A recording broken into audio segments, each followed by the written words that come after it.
Hey everybody, welcome to Myopia Movies. This week we are talking a little bit about romance as we talk Robin Hood, Prince of Thieves, a Kevin Costner passion project where he is, of course, the romantic lead and probably the director, though it's not technically his film to direct, and all sorts of stuff.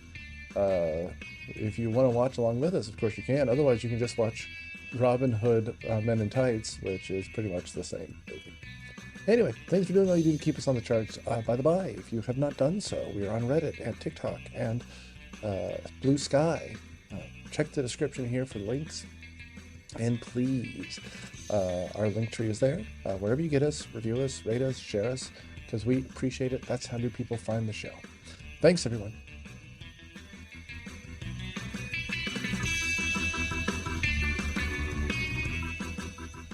Welcome to Myopia Movies. This week we're talking Kevin Costner when he'll eat his heart out with a spoon.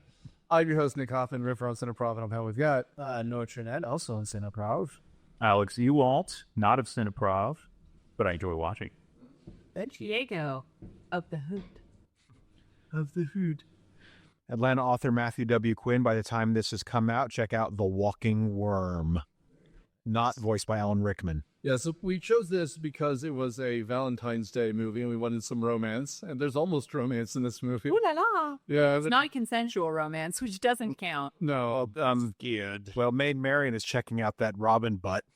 she is when he's bathing in the whatever that is, the reflecting waterfall. I mean, it looks like the thing from Legend of Zelda, which is pretty cool, where you find the Great Fairy Fountain. This is Wow, fuck you. Didn't even want to go along with that joke. Well, usually I'm good with improv, but I was gonna say like there's a mass. Throwing big arms today, and you're like, Lady Marian, check out that hot ass. anyone want to try to summarize this plot? No. I'll do it. Do it to it. Okay, so Robin of Locksley went on the crusade with King Richard. He's taken prisoner and held in a dungeon for 5 years. Apparently that instilled some humility into him because pretty much everyone who knew him as a child thought he was an asshole. And he returns to England to find that his dad has been murdered. The family's longtime servant had his eyes cut out. And the Sheriff of Nottingham, who's a nobleman who's now after Lady Marian, to try and force her to marry him so he can become king. And he ends up hiding out in the woods with a bunch of outlaws and starts a revolution. Now, is this the same lure of Robin Hood? Like what so I've seen many iterations. Is it canon? Is there Robin Hood canon? Well, no, like this is like an OG story, right? You know, and this just happens to be there's a Russell Crowe version, a Fox version, Dave Chappelle. The story is like hundreds of years old. So Wait, there's a Dave Chappelle? Ren Hood, Men Men in Tights. It's That a one. Mel Brooks movie. Mel Brooks, no, if I was seven. You know, same guy did Spaceballs. The producers. History of the World, Part 1. There's also an animated one with homoerotic foxes. The ones that will stir you into a furry, which is a previous episode. Is that the Disney one? Yeah, I think. Yeah, that fox is for a lot of people. He was their first Sexual awakening. animal cartoon admiration. Yeah. I will also throw out there, just because I'm 500 years old, the Errol Flynn version, The Adventures of Robin Hood from the 30s, is a masterpiece. And that's kind of sort of what we're all going to complain that the Costner one is not. It's a bunch of sword fighting and jumping and swinging from tree to tree, and he's very charming and she's very beautiful, and there's a romance there, and yada, yada, yada. It's more of, if you see the animated one, it's more of that plot. Like, this one does not have Prince John in it at all, for example. This one does not have the archery contest where he's in disguise to win Fair Marian's hand, right? So, Antenor, before you ask, Yes. this may or may not have been a historical figure. It probably was not, because the history doesn't make sense. There was a King's Crusade, and King Richard dies before he gets back to England. Wait, was there a King Arthur? Man, I it's thought- probably in the same sort of Part of King Arthur. King Arthur is probably not a real person. There are several people that they think it might be. Arturus, for example, who's a Roman general. Time out. What's not real? King Arthur. That's not real. Probably not. The round table. there was somebody who stopped the Saxons for 50 years. It's a little fuzzy about who. There was clearly a battle at Baden Hill. because we found archaeological digs there. But Arthur is probably a combination of several people that make up mythology. Like a lot of good ancient stories, it was probably all. Like, I knew Excalibur was bullshit, but at least, like, you know. Well, I mean, the British royal family traces themselves back to Arthur, which means it's all bullshit, and we should just get rid of them all. You're right. Yeah. Anyways. So King Arthur is not a real person, and probably neither is Robin Hood, but Robin Hood becomes a mythology. We called Jesse James our Robin Hood because he would rob from the rich, destroy the mortgages of the people who were broke, and give money to the poor. He also killed 24 people and just liked to murder people. But, you know, sometimes, you know, Robin Hood killed a lot of people in this, too, including a scene where we have a C-section, which we will get to, which is a lot. Oh, so it was a C-section. I thought it was a C-section. I think it was a C-section. I think he was manually repositioning. I think it was a Why did he need a knife? I guess to cut the umbilicus? Or if there needed to be other work done. I got the impression that he moved the breech baby. This doesn't turn. You could do that with I did it on a horse once. He did? That's his joke. This is a lot. Matt did not do anything to a horse. That just convinced everybody in the room that He has manipulated a horse. Very experienced in animal husbandry. And if you say About ration for Equus. there's a name for that procedure, and I know it, but I can't remember what it is. Ooh, what? The horse? Moving, like twisting a breech baby. And well, I guess we'll get to there, but I'm surprised that she was alive afterwards. Wait, I'm surprised everyone was alive by the end of this. Remember, this is a time where you cut your finger and you get infected and die. It's called external cephalic version. Yeah, like ECE. they drank beer because it was safer to drink than water. It was the only water they could get. Yeah, except Aziz. Azine? Z Chew. Z. Sure. Okay, so I have a. That's actually a good place to start. No, we see says just no. I was gonna say the opposite. We start in the Middle East. That's the racism. I was gonna say I think they do a good job with Aziz. Azim. I think it's actually respectful. What is the opposite of racism? Is it interracial relationships? No. Or no, just treating people like people. Oh yeah. Well, Azim is clearly smarter than everyone. Well, but they also make sure he doesn't drink. He prays the right direction. well, he doesn't. We'll talk about that. Oh, let's do it. Let's talk. We have maybe when we get to it. All right. So okay. Yeah. I'm gonna compare a lot of this to Men in Tights because obviously that was my first Robin Hood that I saw. I mean, Dave Chappelle does that later convincing us. Very much. He actually is Muslim. He converted. Yeah. Sweet. So I guess we're gonna start. Okay. So cut to. I could ask you to do something else if you prefer. All right. Scene one. Exterior in a fucking castle, and I guess you start off in a torture scene, or basically a prison dungeon. in a dungeon. Yes, a torture scene, part dungeon, and essentially they're going to. And where are they at? They're in Jerusalem. There's a salad in the. And so I guess because Taliban rules, if you steal something, you get your hand cut off. Yeah, it's an office joke, anyways. And so essentially, Kevin Costner, Robin Hood, is someone is about to get their hand chopped off, but I guess he steps up and. Does he actually get captured? Is it on purpose, or what's the purpose of Prisoner of war. He's a prisoner of war. Okay. See, the King's Crusade doesn't go the way they so bad. And so basically, they're like, I fucking chop both hands off. And so in a way, he's about to get his hand chopped off. And then I guess in some Kevin Costner bodyguard maneuver, he kind of like John Wicks it and gets the person who was holding him down to get his hand chopped off. Yeah. And therefore a mutiny starts in the dungeon, and to where Aziz Achu, Morgan Freeman, which has tattooed moles, which is foreshadowing in his future lives. And essentially he was just like, get me out, because he's not worth it. And said, Wait, pause. Are you saying that he has pretend moles in this movie? They added They added more to his face. He gets his real face later. He does have more. I mean, I know he has. look what his mouth is doing. They're faking this. They're faking. There's significantly more in this. And What is, are they supposed to sort of facial tattoo? They are supposed to be facial tattoos. yeah, but I guess in Scarification. well, yeah, and they in some African proverbs, they give themselves the little ticks after every soul they've taken. And Azim seems to be a very We've learned that from Black Panther. and also from Black Panther as well. With those objects, Killmonger, he's like on this, you just have to It do it. looks like he has scales. Yeah, I mean, Yeah, I was going to say alligator. yeah. And so essentially, prison break. Yeah, it happens. And then he turns into a Boo the monkey. We get our first bad joke, which is Kevin Costner holding 2 giant melons against his chest, which they then eat. Yes. It's very Oh, come on. And then he touch it. and then he does turn into a Boo the monkey, where he's like literally peeling it off and like sitting down and squatting and eating it. Like, those are fun. You do once you escape prison. After you go to that one jump ahead of the bread line. No. Ahead of the sword. I've never. Yeah, because he literally is. True. But oh no, their buddy got shot. I think he's and significance, that's Marion's brother. Yes. We've lost the thread. Yes. Okay. You should have started with me. He has notes. He's got a lot. I got very specific notes. All I asked you is if you thought it was a good representation of Islam for 1991, 10 years. Oh, okay. So if you were the Muslim Brotherhood, sure, but let's talk about this. So, Not the crusade part. I'm talking about Aziz. he's spiritual. His prayer rug is like 2 feet too short. It's out of a cartoon. It's out of the cart. Yes. It's like a Persian rug, like a sample and a site work.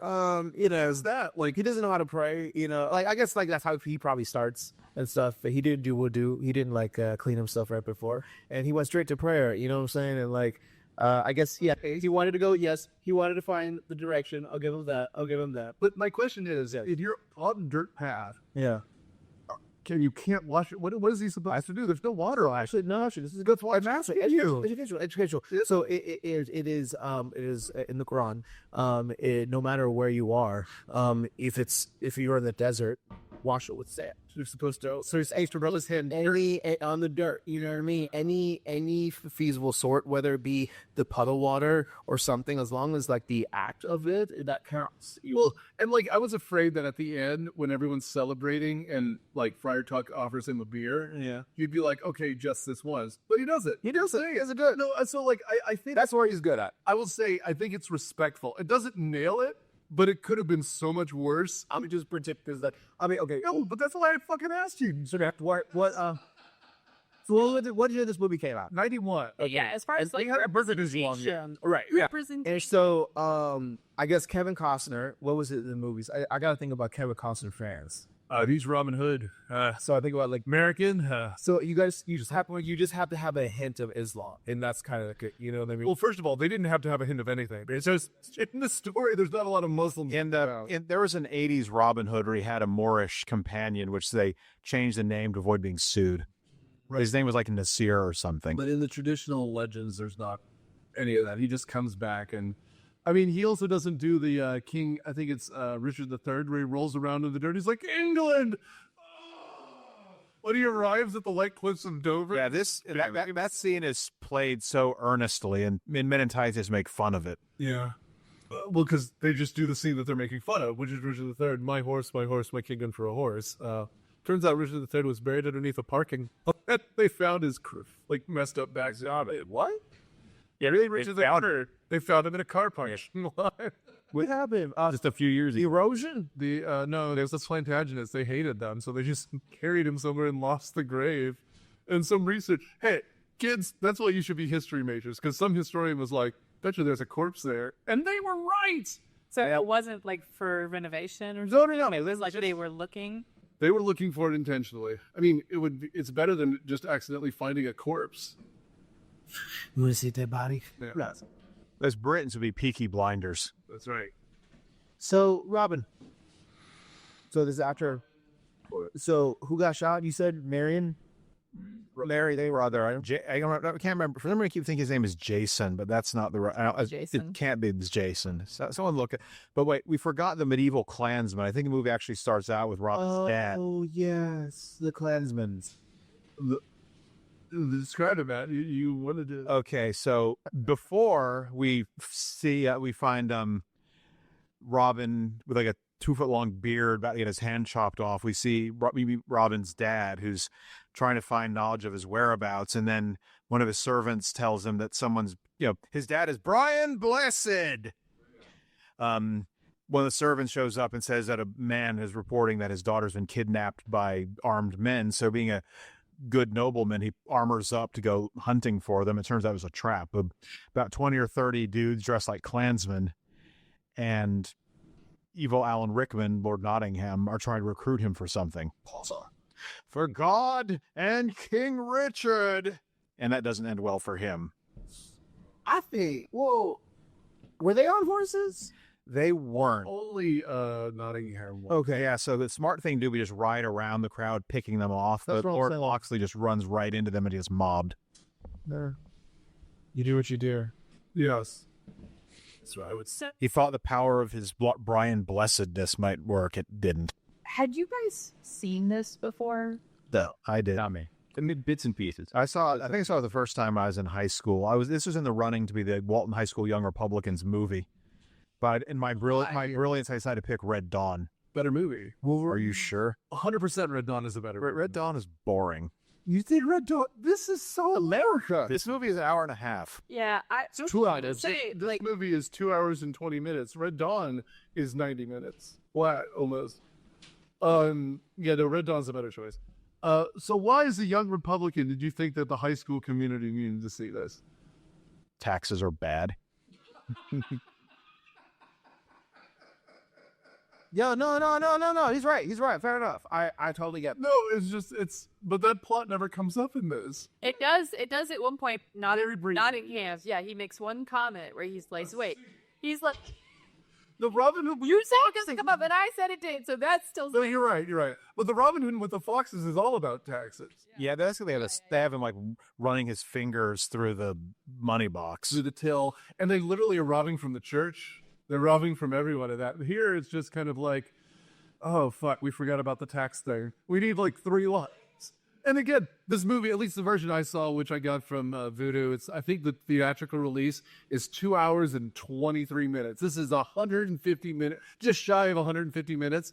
And I stopped before the Bryan Adams music video. So, whew, boy, this is and again, I know we were arguing about it earlier. The Postman, which I'm not going to comment on here because it sounds like it's a future episode. What was the Postman about? The Postman is a post-apocalyptic movie where he's delivering a letter. And again, I'm not going to say a bad thing about it yet because it's been years since I've seen it. It's post-apocalyptic, and it's a guy, and he Costner finds himself in. I guess he like takes shelter in an abandoned postal vehicle. And he sees all this mail or whatever, and he's like disheartened, and he decides he's going to get this letter to its recipient. So have you seen Robin Hood, Prince of Thieves? It's that, but with mail instead of money. So what's the difference between this, and Dancing with Wolves? Well, that's, have you seen Robin Hood, Prince of Thieves? No. But it's that, but with Native Americans. So what's the difference? I feel like, yeah, so I didn't see this movie growing up, so I have zero nostalgia for it. My husband apparently said he can quote it word for word. Yes. Now, can you remind me the situation with your rental Robin Hood situation? What? You had to rent it twice. Oh, yeah. Oh, no, You had to pay $8. I just took too long to watch it the first time, and so I had to rent it again. And then my husband was like, "Why do you rent it?" Because I have it. I could just quote it to you. I just rented it. Yeah, that's what I said he was going to just, like, perform it for me. Exterior, Jerusalem. He could. I paid $2.95 to see that. But honestly, it full of the whole surprises me because most of the time he has really good taste in movies, and I did not enjoy this. Tell me how you really feel. What is their power? Okay, sir, stop. Tell me what you had reservations. What? Why did I not like it? I think it's boring. I think so slow. It has it's literally like 90% fighting, like, but no story, no establishment, no nothing.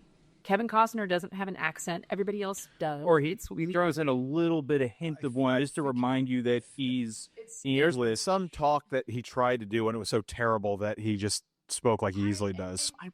I saw a leaf in a scene. This tells you how much I was enjoying the movie. I was watching the movie and I saw a leaf and I was like, ooh, I think I know where that tree is.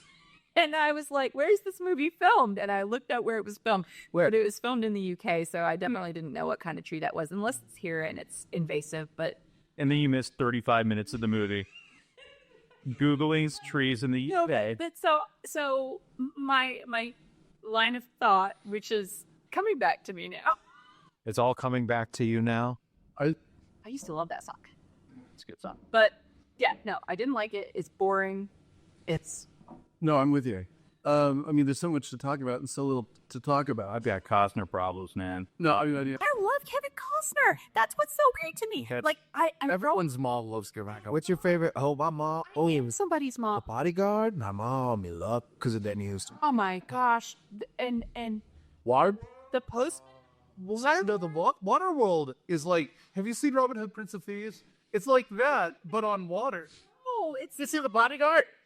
It's like this movie with what's these. the difference? This movie is missing something. Every Kevin Costner movie is fucking the same. That was my line of thought.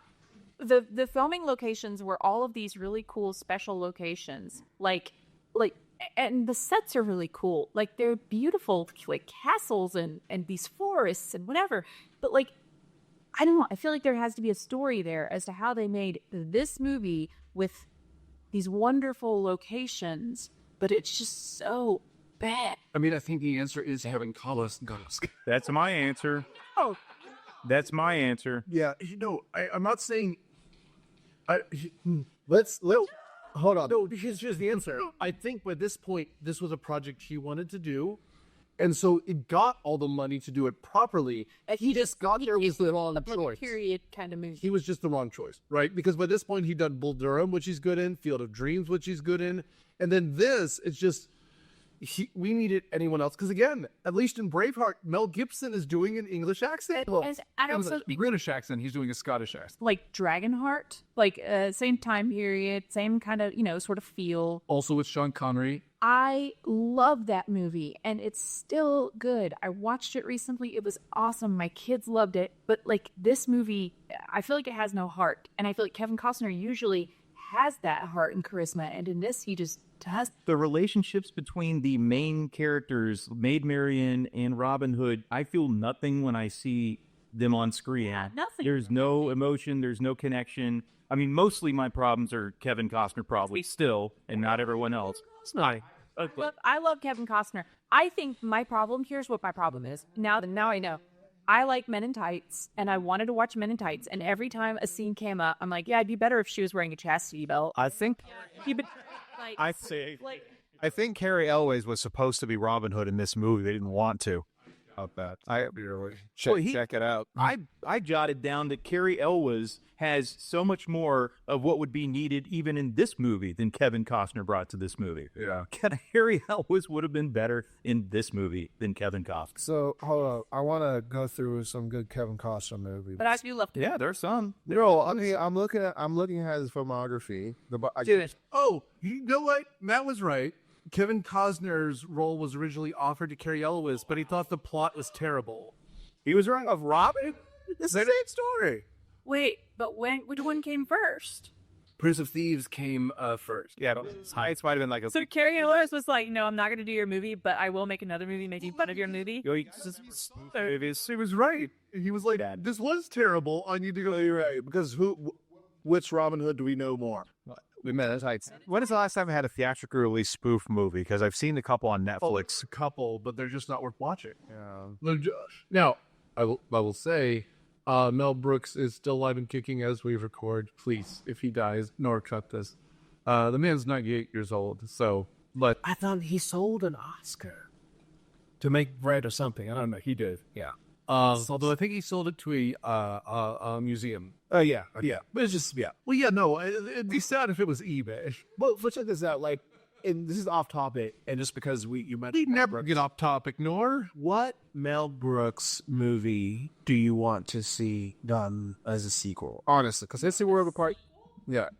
that history of the world. Spaceballs 2, The Search, and I Search for More Money. Still want to see the History of the World Part 2 TV show. It's got a lot of funny people in it. I've heard from you and stuff. They already were pitching in the first Spaceballs. What Spaceballs 2, The Search for More Money. I feel like space. Don't I think Josh Gad's doing it? Wait, are you joking? No, I think Josh Gad is help producing. I think he's gonna be because Spaceballs. If you ever seen it, John Candy, Craig Barth, he passed away. I think he's gonna be like Man's best friend. Of him. It's something like that. Because Josh Gad. Those of you who don't know Josh Gad, he played Elof in. Excuse me. Sorry, parents. the parents physically are going to be on there. He was also one of the original members of the Book of Mormons. What, wasn't he LeFou in the Beauty and the Beast movie? Yes, he was. I mean, he's a funny guy. I feel bad that people don't like him, but most people don't like him because he's in everything now. It's the same way people don't like James Corden. There's nothing against the guy. It's just that they fucking have one funny person at a time that they grind into the earth until they're no longer funny. No, I think Jimmy Fallon was never. Josh Gad has the same problem that Lin-Manuel Miranda does. He's Puerto Rican? Yes, no. They started off in Broadway really famous, so they were really famous for certain people, and they were just thrown in to do everything. But that's what I'm saying. They take someone that's funny and they grind them into the ground. Lin-Manuel Miranda has done 12 soundtracks for Disney that no one gives a shit about anymore. Give the man a break. He's a MacArthur genius. He needs to cool that head off. Previous episode, Little Mermaid, because it just came out for at least just recently. I just heard as we were talking. You guys really did go in on Lin-Manuel Miranda. I was mad. Yes. You guys were angry that day, my friends. A friend of the show, Candace, also on the Senate prompt, just really made me cry. Listening to it and seeing how she expressed it directly. Yes. Yeah. But anyways, Robin Hood. But let's the Hood. Let's go through the story, I guess, essentially. So I guess He pissed off that terrible fake beard, and now he's yeah. I mean, Okay, what if Alex? But you were looking up good Kevin Costner movies. Yes. I still cried Field of Dreams. I love Field of Dreams. Yeah, me too. I've never seen Field of Dreams. I used to watch it over and over. Let's hear some more. All right. Silverado. Don't know it. Okay. Table for Five. Don't know it. You're making that one up. No, I'm reading his vlog. Oh, come on, The Untouchables. That's Untouchables. He's very good. Revenge. Oh yeah. JFK. Okay, so JFK, all of you need to see. Everyone listening needs to see. It is a terrible movie, and it's a very strange plot, but it's one of those movies that's too strange not to see. It's 3 hours long. It's Oliver Stone. Joe Pesci plays a gay transvestite without eyebrows and alopecia. And that's a sentence that is all true, and it matters because they are suing people for assassinating Kennedy, of course, in the town where he was assassinated, New Orleans. Now, I'm telling you, this movie is the most unhinged. And I'll just name 4 more because I like even numbers. Tin Cup, very underrated movie, really good. 300 Miles to Graceland, fucking amazing movie. Did I say 4? He was in Jack Ryan, the more recent one. Wasn't he in not the Lake House, but something? He was in a rom-com kind of thing. I forget where. Is that the one where he's with Jennifer Aniston, and he may or may not be her dad?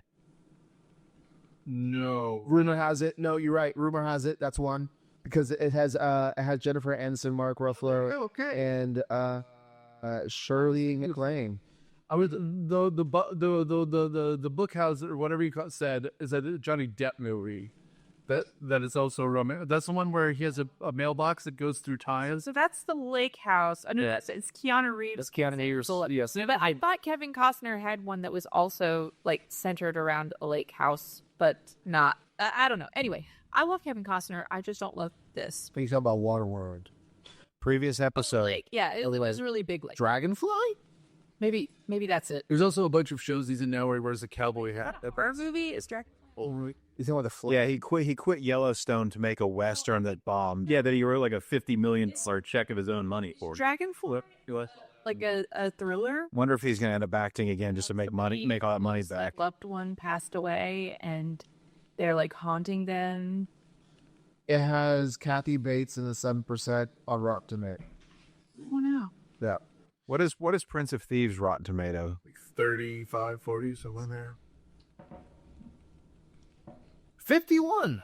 It's 51. It's a 50. It's a 50 on critics and on Rotten Tomatoes. So So I guess that means We're half right. people either love it or hate it. This has such middle-aged dad and mom, like middle-aged dads, like fist pumping in the theater in 1991 energy. Well, Yeah. so that's funny because Chris said that his parents took him to see the movie when he was I bet his dad loved it. too young to watch the movie, and he was obsessed with Robin Hood. He had a Robin Hood birthday party. He's probably going to figure out if he hears this. But he had a Robin Hood birthday party. Yes, they all had capes. They were running around. He listened to the Rat episode, but that's all. told you. But I mean, it was still so this was that movie for him that like sparked his love of movies. That he was obsessed with Robin Hood. I don't know how this started it. Well, because they get the right age and you go to the theater, you just get obsessed with movies. Maybe it was the Fox one, the Disney one. No, it was There's enough swashbuckling for a little kid to get into this. If I'd seen it when I was young, I might have enjoyed it. My problem with all of this is that just for me, the gulf, the chasm between what Kevin Costner and the director and the other cast members need me to think what Kevin Costner is so far away from what I see Kevin Costner on screen as. He is bland. He's boring. He's dull.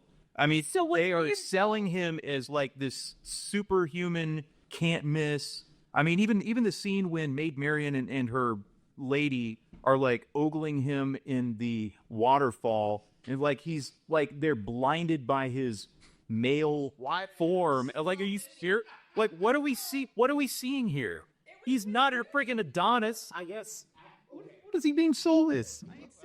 Even though he's not as mean as he apparently was as a kid, he's still kind of arrogant in the way that some people actually like. I think he was a sex symbol. That's what I'm saying. He had the heartthrob. It just doesn't. But not for like young women and like teen girls, right? I think Kevin Costner was to what Rocky Balboa was in the 70s and 80s.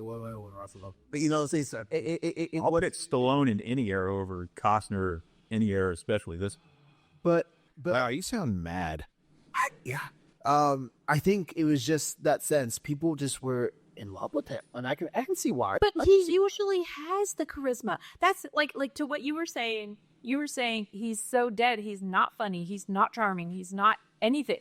And I wondered, maybe it was direction. Maybe he was being. I think they kind of let him do what he wanted, presenting direct as he wanted to present himself. This being a Kevin Costner movie, who was the actual director? Kevin Reynolds? Yeah, okay, so I'm going to kick into what Matt said here because I think this is actually Kevin Costner secretly directing. Because he's in a lot of movies where he's written by, directed by, and starring Kevin Costner. And the last couple failed. And I know you like The Postman, but I'm not talking to you. Oh, starring Keiko. It just bombed financially. So they stopped letting him direct shit. And so he used this guy to direct because this guy also directed Waterworld.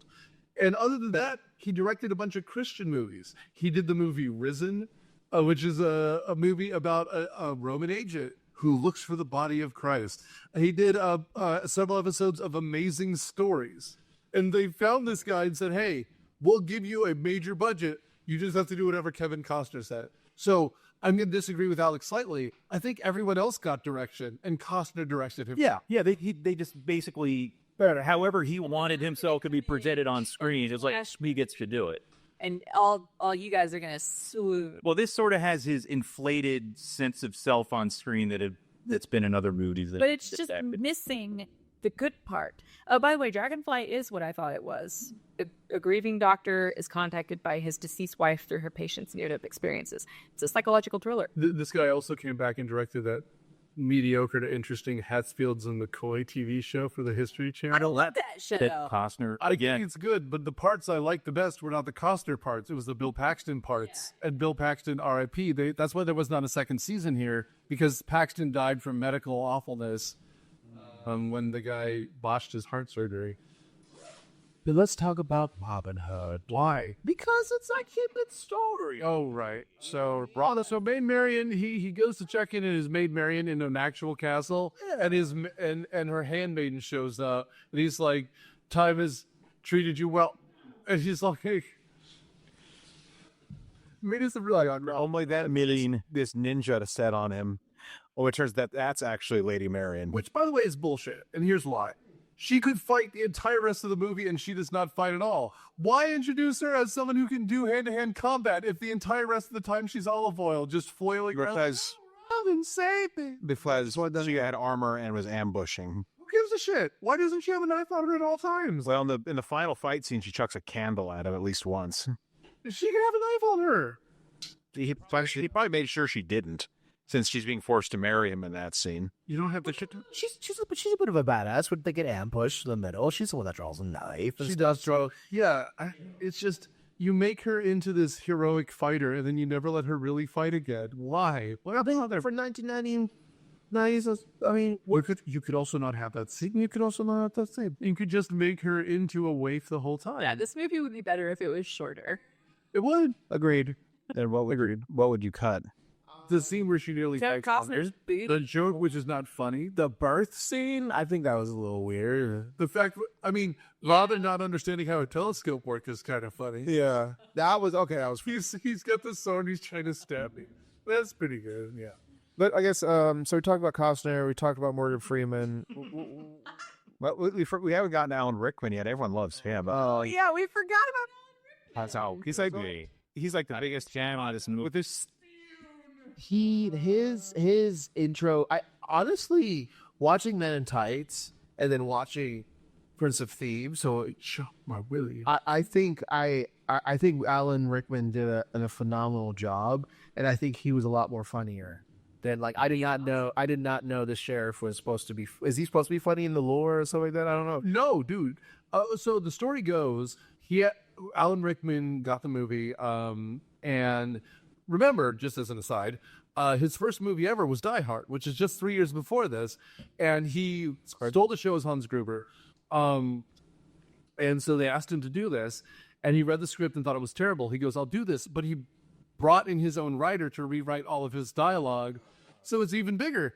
And by the way, I've been rewatching the Harry Potter movies as we're recording with my daughters. I don't want to say I hate the Snape character, but he's so muted in that. I love big, stupid Alan Rickman. Mr. Pony, 20 points from Gryffindor. But that would make the movie terrible. Yeah. I mean, and you're right. But I love Really big Alan Rickman. He does. He's the best. Matt's so good at villain. Matt's good at villains. It's a shame. I will say this though, sure, hero just once. Previous episode Dogma. I think originally that was my favorite performance by him. Yeah. But honestly, and I know, Alex, you don't like this movie. I honestly think this is my favorite Kevin Costner. Sorry, damn it! Join the Easter hot time with a This is my favorite Alan Rickman performance, to be honest with you. Like, you're gonna say Harry Potter, as you said, I don't think. Wasn't he Martin the Android and Hitchhiker. Ah, shit, never mind. But he was Yeah, he's there. I also like his Galaxy. Galaxy, great. Pick that guy. I take Because he goes up and down all the time. And by the end, when his prosthesis is falling off and he's just staring at Sigourney. I will say this. This is so funny. That's such a full role. His character development from You go just a second. We're in the season. Is his worst role Love Actually? Because Love Actually is a terrible film. And he's just like a sniveling, cheating piece of crap, right? No reason for it. It's there's not some weird. Why is it beautiful and am I remembering this correctly? Right, and there's this what I will call a sex nemesis in his office, who's just oh my God, Alan Rickman, we're gonna have a party, and there's a lot of nude paintings. And he's like, oh no, I'm so incredibly befuddled by all of this.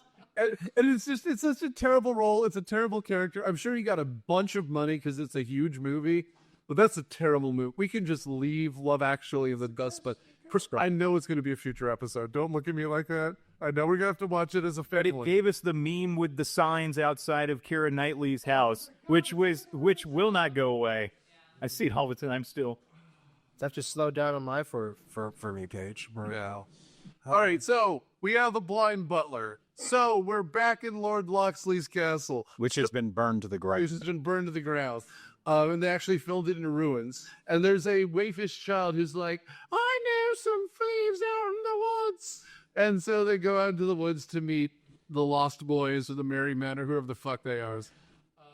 One of whom has a real hate on for Robin, which we'll find out why later. Yeah, a very British Christian Slater. So, explain to me the hype of Christian Slater. Christian Slater is a Ninja Turtle come to life. I used to love Christian. No, why? I do not hate Christian Slater. I like him. He's a bad boy. So, okay, all right. And he's I really liked him. So I liked Heather's, but I really liked him in Pump Up the Volume, which is just a really fun, like, high school rebel, whatever. Like, so that's why I like him. Anybody watch Mr. Robot at all?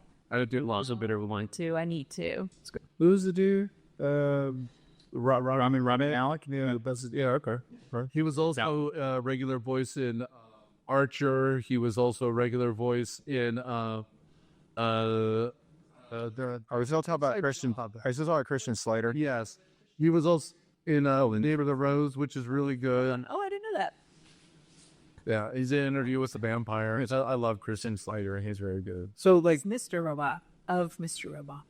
The titular Mr. Robot. I didn't know. so they meet Little John.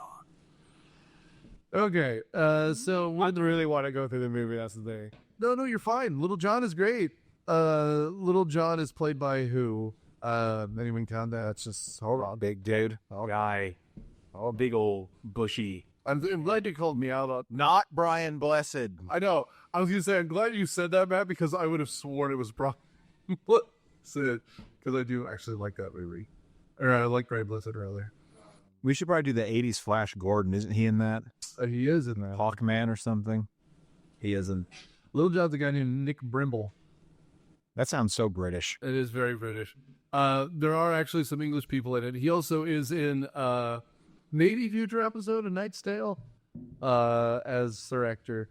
And he is in an unwatchable movie called Frankenstein Unbound, and another unwatchable movie, which I think I saw with you, perhaps, called Gone Fishing, which is a comedy starring Danny Glover and Joe Pesci.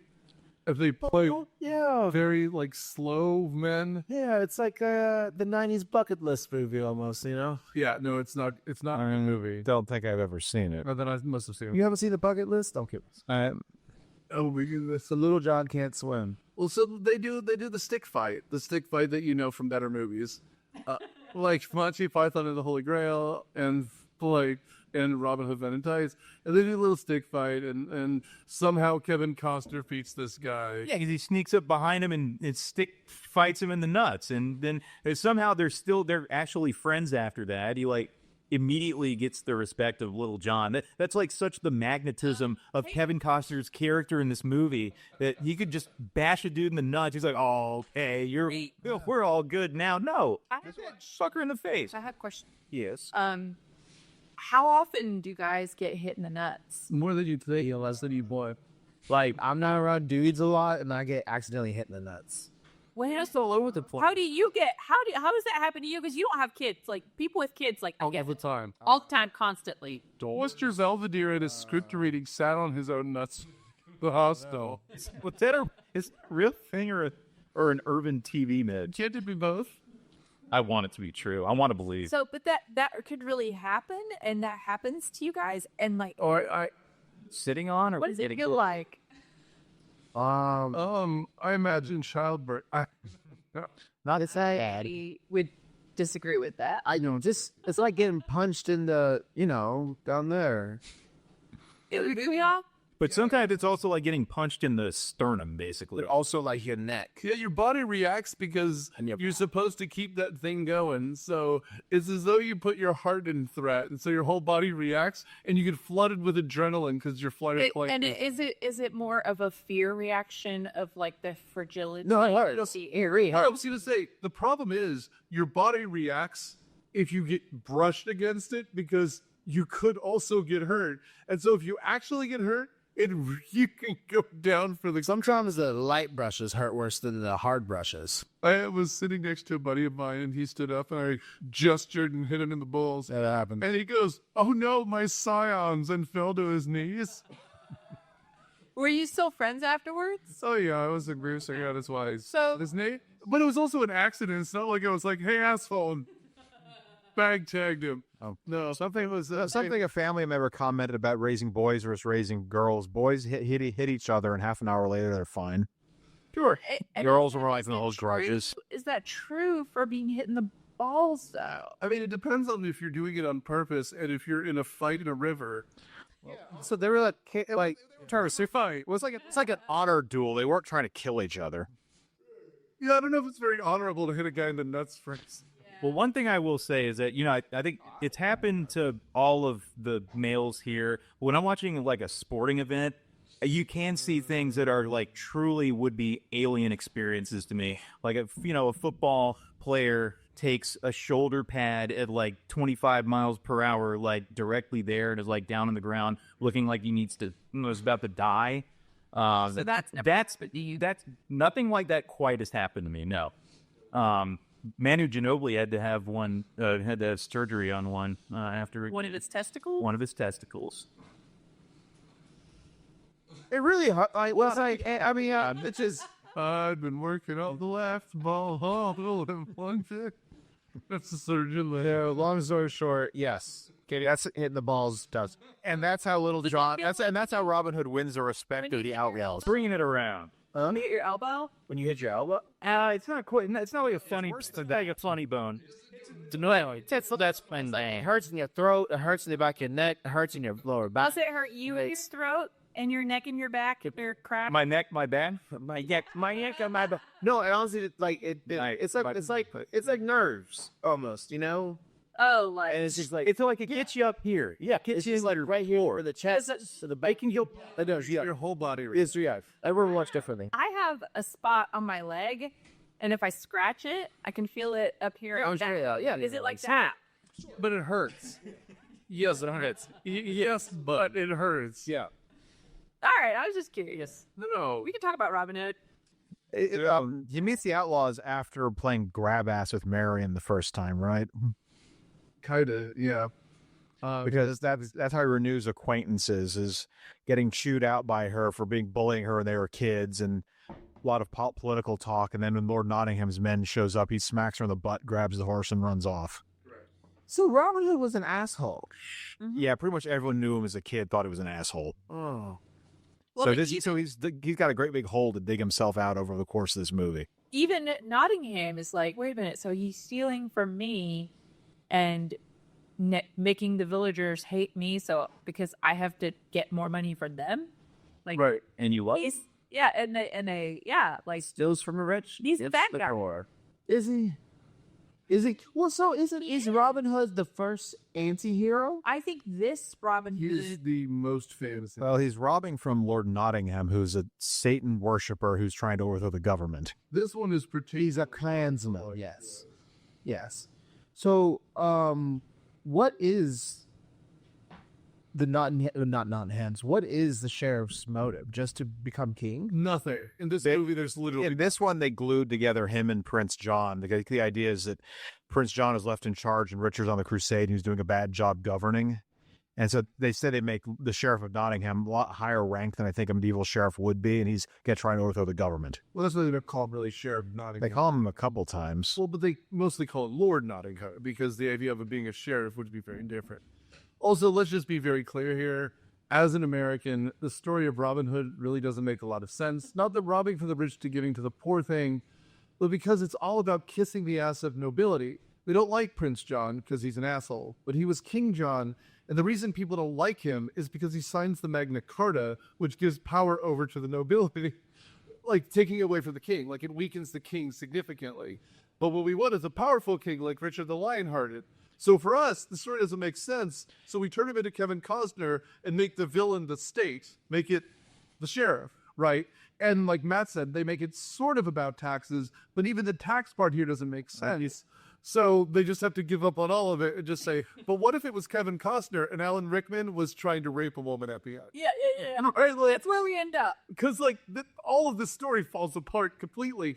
And what you were saying at the beginning is right. This movie is slow because it has no engine. There's no clock. There's no timeline. Because the Maid Marian thing, if, say, he was going to marry her earlier and there's motivation, that'd be great. But they're playing grandmas for so long. They're like, let's rob from the rich and give to the poor. Kinda.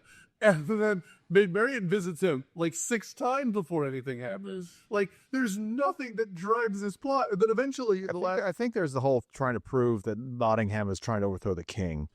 who cares? There's no king. Well, do you But think for all I know, Richard Hood is dead. Like, and so by this point, Sean Connery can never die. he is dead. Literally, just sleeping under a mountain. I saw this movie, and he goes up and becomes a star. He does. so? Do you think this movie relied on people just knowing who Robin Hood was? 100%. Or things? Everyone knows who Robin Hood is, so they're like, let's not explain anything. You're just like, this last little job. And that was a mistake in this movie, I feel. That's why the first one is better. It's 78 minutes, and we get more of the mythology. Oodle lolly. So But the Fox one does not have Mary Elizabeth Mastrantonio circa 1991, though. It does not. Mary Yes. Elizabeth, who? Previous episode, The Abyss. Oh, gotcha. Yeah, that's the actress's name, Mastrantonio, I think. I missed that one. Yeah, Mastrantonio. It's okay. She's cute. Very fun. Is that Maid Marian? Yes. She's not. No. I just didn't think there was any chemistry. No, I mean, like,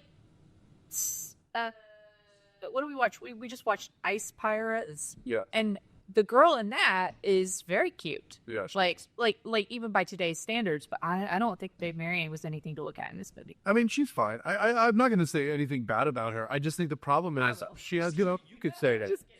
So the actress, No attraction with the main actor. No. so the actress was named Mary Elizabeth Mastrantonio.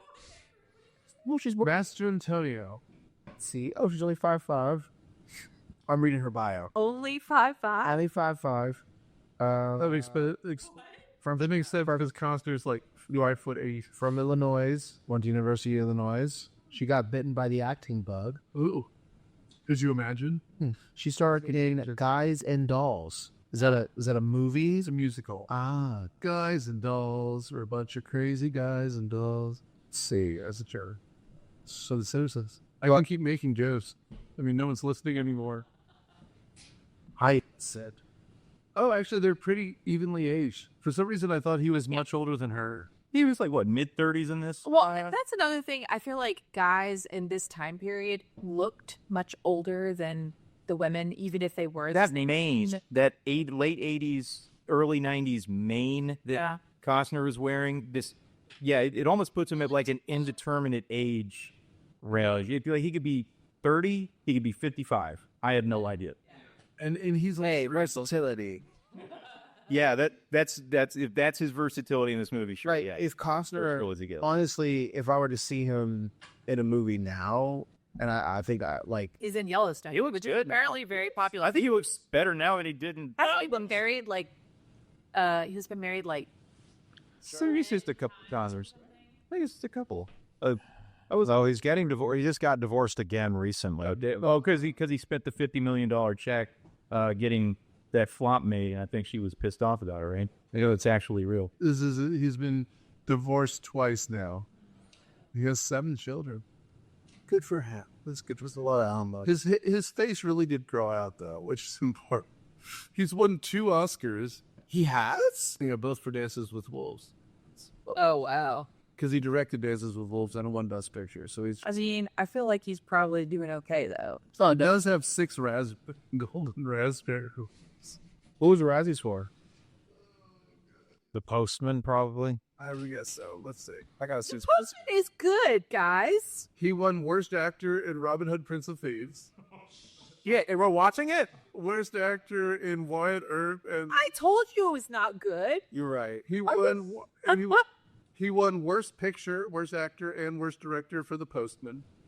All right, well that's good. I guess this is the first movie where I guess it's bad, but it has good qualities. You know what I mean? Like, oh, I like it. I liked this movie, or I would die on that. Real shitty to the part of this movie. It wasn't a zero. It was not a zero for me. I would ignore that there was some stuff. It was okay, and I can't say what stuff. honestly. You know what it was? Honestly, I think it's because of the actors. It is minus Kevin Costner. It is Alan Rickman, Morgan Freeman, Christian Slater. Christian Slater. Christian Slater is present. The guy, the friar, the dude from Richie Rich, the big guy, the science guy. Yeah, he's good in it. I think Kevin Rich has about the good Lord's beer. So I think he has the Aretha Franklin effect. Kevin Costner. Y'all know the Aretha Franklin effect? So basically, you have one star. Actually, no, that's a terrible example. Another Aretha Franklin, but it's like you just have one star. You have one individual, and you had a lot of good things going around you, right? So it's just like actresses or singers and musicians in their later years, like the Who, famously during the Super Bowl, they had backup people. You got a backup drummer and things like that, right? So that you would have all these nice things around you to make you seem like the cheerleader effects. That's what they used to call it in high school. You'd have essentially just everything around you look good. So therefore, you're not noticing like the mediocrity or that one person that keeps fucking up. But really, it just makes you look bad. Yeah, I will just give a plug for the actor you mentioned right at the end before you went off on that tear. His name is Michael McShane. Who? Which one? A Farta. And he's just really good. He's really good. He's also in Office Space as the psychologist desensitizing Dr. Solensen. And as he's counting down and he has a heart attack. Great. He's also Franklin Delano Romanowski in Seinfeld. The guy who curses with his birthday wish, curses Kramer. He's just your big fat dynamo character actor who's awesome. Right, is he still with us? I don't even want to look the true now. He is. He's Mike. What was Mike McShane? What was his picture? I'll watch it. Michael McShane was in something last year. That's okay. And he's in something. He's a voice actor now, so he does a lot of voice acting. Okay, so a great voice. And he was in an episode of NCIS last year. I guess as we are recording 2 years ago. But yeah, no, he's very funny. I think he's good in this, and I think that's nice. You know, in high school and a little in college with these one-act plays, they would always make me the friar. No, Men in Tights we can talk about just for a second. That apparently was a very strange movie to make because the original script was more than 300 pages, and they filmed it all, and they just cut it out jokes that didn't land. So there were like 8 script writers on that thing, and it's past Mel Brooks's prime. I think the movie's funny, but it's very strange. You're thinking of Roger Reeves as a shit show from Nottingham. And Amy Yasbeck played Marion. So he stole from the rich and gave to the poor. Yes, that's the story. No. Well, who wrote the lore of Robin Hood? Okay, help me. It's probably bits and bobs over decades. Yeah. There's a friar who wrote apparently the original story. It's a guy named William Langland, I think. Was it just more of like a hopeful story to tell, people during the plague?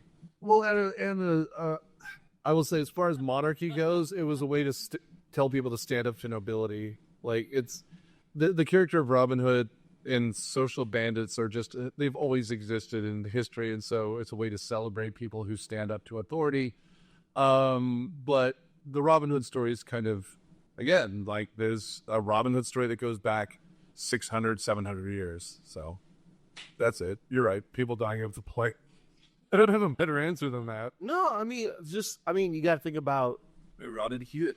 Well, no, like, I don't know. None of it involves Kevin Costner, though. No? Really? I mean, like, we see him stealing from the rich, like, in one specific scene, and then other than that, we don't. He's just being an a-hole to everybody. And, like, that's what Robin Hood is in this movie, is just being an a-hole. Well, Alan Rickman's character is an a-hole as well. Just my favorite line. Robin is arrogant. Alan Rickman is mean. But he's mean in a more charming way. But my favorite line by Alan Rickman, he gets cut as Robin tries to infiltrate. I think he's trying to get to his own. But anyways, essentially, Alan Rickman's character is just going in a down rage, and I guess after he gets stitched up, he's just like, I guess he's out in the hallway and he looks at himself with a statue that has the same scar. And then he turns and he's like, so he's hound up at this point. He's horned up at this point. And he's like, meet my room at 9:15. And then you, 10:45. And bring a friend. Like, I mean, He's gross in a funny way. it's funny He to me. schedules his wench bonings at quarter of the hour intervals. Very organized. He is, and again, he's adding life to. I wish there was more of him. Like truly. And by the way, apparently that's what that Russell Crowe movie, which no one could be bothered about, is. I saw it. I liked it. You might be I might have seen that and might have liked it better. I don't. Well, that's the Russell Crowe one actually explains why Prince John is such an asshole. He's raising the taxes because Richard got kidnapped and he's trying to pay him off. great. It lost so much money they didn't make a sequel. My point was would you be that it was supposed to be Russell Crowe was supposed to be the sheriff of Nottingham, and Robin was not supposed to be a character. He was supposed to just be a threat. The idea was supposed to be something original, and instead they made the same Robin Hood movie again. Yeah. And then more recently they made another Robin Hood movie which no one saw either. Wait, what? Yeah, there was a 2010 Robin Hood movie which was essentially with Gladiator. Hamilton and Jamie Foxx. Yes. That one did not make sense. It made no money. The Damson and Kingsman, Tedrick. Something Edgerton. Edgerton. Have you seen the movie Sing? The animated movie Sing? Huh. You watch Sing and Sing 2. Oh, It's- Sing. Yeah. The gorilla's voice. Yeah, him. And yeah. He oh yeah, I forgot about that one. That one was Oh yeah. so no, the reason why I didn't like that as much because I was a huge Egerton fan, and the Kingsman movies just came out, and I was a huge Kingsman fan. And that came out, and then What does Sing have to do with Robin Hood? Nothing. We're trying to establish the actors. yes, you know me, I don't know the actors' names. I just know where they're. But no, do you think, since we both watched the Hoffman, do you think that's better than this? It almost have to be. Really? This one feels so pointless to me. At least that one moves. Yeah. I will say it has a problem with action that a lot of movies nowadays have with that. Well, that one's just too action focused. Actually, if you do like heavy action movies, that one with Jamie Foxx is pretty good too. But Jamie has a horrible African accent. No, you don't want to watch it. Right. Huh. Who? You said heavy action movies. You don't like heavy action movies? I don't. That's why she doesn't like this. I really What? don't. I really don't. Something happens in my brain when action starts in a movie, and I like check out. Like I'm like, oh, fight scene. Boop. There was a lot of filler action in even the best fight scenes in this movie. I mean, like in the biggest fight scenes, there were a lot of like people getting hit on like elevated walkways and just sort of falling for a couple seconds because they didn't know what else to do and they needed to fill time. Yeah, someone just falling for 3 seconds and dying.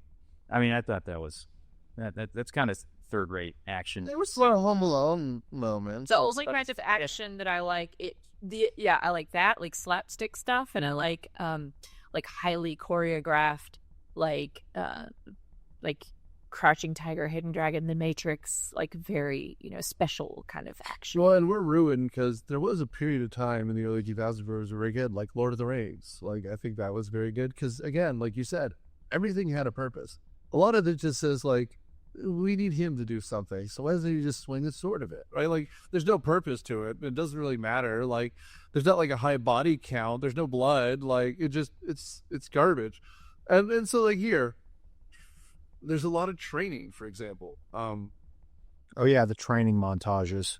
I actually did They got like fast. the arrow building sequence. I was like, oh, that's interesting.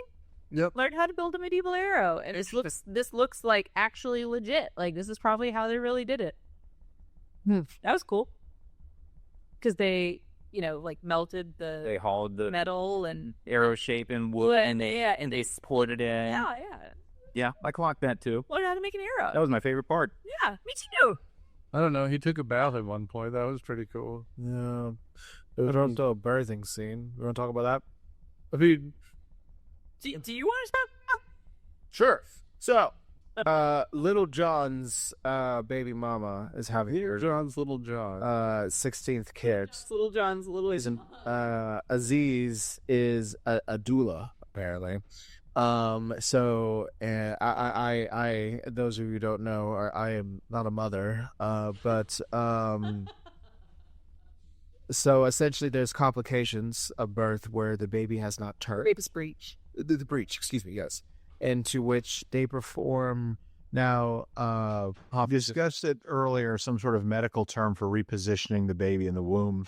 Yes, halfway out You put your hands on the tummy, and you push with one hand and pull with the other hand, and rotate the baby around. It's very dangerous. It's very extremely painful for the mother. In Robin Hood times, Aziz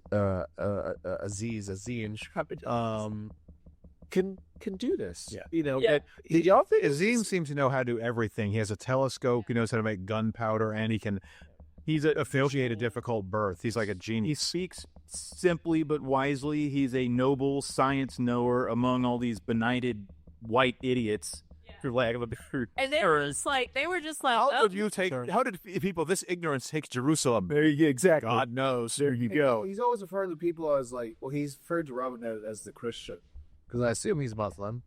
I assume he's Muslim. He doesn't drink. But do y'all think it was a C-section that happened? No, I think that the knife would probably, was for other reasons. The umbilical cord, you think? Well, I actually looked up on the almighty TV tropes. Nick's not here, so I can say that. That was theorizing that he had the knife in case he had to cut something. That makes sense. Episiotomy or something like that. So, I assume. So obviously the baby is born, yes. and Little John. I did think it was really weird how Maid Marian holds the baby for like 30 seconds. that was creepy. She's like, Yeah. right. Yeah, I think their birth. I was like, what is that? Like, I would be mad if I had just given birth and somebody was like, You give that fucking skin first? yeah, like, no, give me that baby. Well, so do you think it's sanitary that Little John got his baby and was like, look, it's a boy, and he just ran stop that sentence at any point. We think it's sanitary that little John, and then hereby. Let me guess. The second I went to the bathroom, Matt quoted TV tropes. Because TV tropes had an explanation for why he might need the knife. It was not a C-section. That's great. You can have a creative thought on your I don't know. You like TV tropes because it's a crutch. Okay, that's my. I don't know everything. Well, because when you're saying that something is a blank, you could also have your own argument. That's a theory. I didn't know that. This is someone else. It loses imagination. Smart enough on your own. You don't have to quote someone else. That's why. Like it's a crutch. So the baby goes out and gets a cold, Yeah, right? yeah. In medieval times, the odds are good. He probably wouldn't have lived to be 2 anyway. It's true. That's also fact. These are Robin Hood times. and these are Robin Hood. They're feeding the baby beer, you know. Beer, wine, meads. I just imagined a scroll unfolding, like the eras of history. Well, there's Jesus times. It's Robin. There's medieval times. These are Robin Hood times. Like cursive fonts. These are Robin Hood times, you see. And that's with a Y for some reason. It's like when people add an E to old, so it sounds like the pub has been around for more than a decade. Robin Hood time. The old Robin Hood times.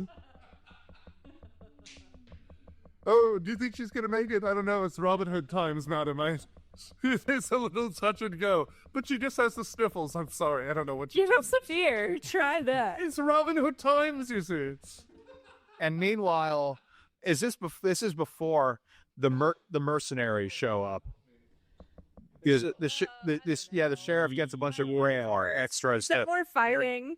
Yeah, it is. The sheriff gets a bunch of Braveheart extras to burn down Sherwood Forest. Before that, right? He straight off kills his cousin, you know, because his quote on lieutenant, which is kind of fucked up, which kind of shows you how Nottingham drive into madness. And I guess I don't know if this is true. Will Scarlet Is that the cousins? The cousin is Guy of Gisborne, who's another Robin Hood figure. Who was Will Scarlet? Another one of the Merry Men. Who this one they gave him a more interesting backstory. In general, he's just pissed off because Robin Hood is the cooler guy. So apparently Johnny Depp had turned down the role.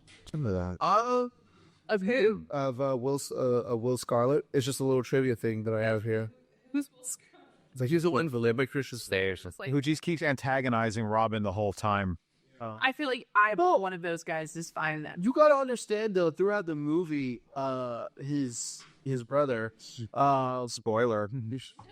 spoiler for was that Andrew's spoiler movie? You're my bro. We're bros, bro. Lord Leslie's rebound. Speaking of which, we've been watching Lost with the kids. It's not You're watching Lost with children. watching Lost with children. It'll be fun. Lost was on cable TV. I know. Maybe. I stopped after the first season. So it's really fun. The kids are loving it, and Hurley, as you know, says "dude" all the time. Sure that. And I was like, I was telling my 5-year-old, I was like, this is like how people my age talk. Like we used to say "dude" all the time, and he's like, "Why'd you say dude?" And I'm like, "Well, it's the same as how you say bruh, bruh." And he's like, "Why do you say bro?" And he's like, "I don't know." Or Riz. Well, Riz means something different. The 5-year-old doesn't say Riz, but the 5-year-old does. Like he even does this thing where he'll walk around going brr brr brr brr brr brr. I'm like, oh no. Yeah, it's. I mean, it's a generation of. I mean, can you imagine having so much less dignity than saying "dude"? I know. No, because Riz is like saying someone's charming, they're charismatic, they have charisma. Bruh is just like an interjection or a nickname. You can call someone bruh. The one I hate is Sigma. Sigma is just awful. What's Sigma mean? Our stone is Sigma. You're better off. We're not. Mine don't either. But I have a dot. My daughter has a friend who says Sigma all the time. Yeah, that's because you guys raised your children well. So they did not say Sigma. No, I'm not going to say that because I'm sure they'll pick up some terrible slang later on. Because the internet gets at everyone eventually, but I don't remember us. I mean, there's this guy named Jesus who people are talking about. It's just. Is Jesus just all right with you? It's fine. I mean, like his second album's pretty good. The first one's terrible. The current stuff is just. I mean Jesus Jones. Oh, I do. Yeah. Right here, right now. I mean Jesus Jones. I bet you didn't think we'd get to Jesus Jones. But you know what's better? It's better than Bryan Adams. When the little musical motif came up, and it would happen when Marion and Robin Hood were gazing into each other's eyes. I had to. Well, not that one, but no, it's worse, far worse than that. That's Billy wins in heaven. It's okay. It's okay. We can. Wait, hold on. I'd have to edit this part out. We only need like 3 seconds of it. That's free. That's free. At the estate of Bryan Adams. Hold on. The Canadian government has apologized time and time again for Bryan Adams. Let's go with the witch. Sure, one luck not. Because we're not just Closing with the whip. Literally, I will say, I just want to mention one thing. Yes, this proves Keiko's point. Yes. There's no point to any of the movie because if there was, we would have to talk about. Remember, we did Empire, and Empire was a mess. Oh my god. But we kept it in chronological order because things had to happen in a certain order. None of this has to happen in any order until the third act.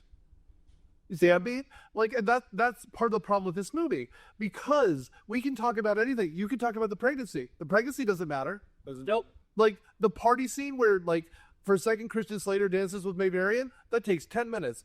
Doesn't matter because if it did, we'd have a chronological point to mention it.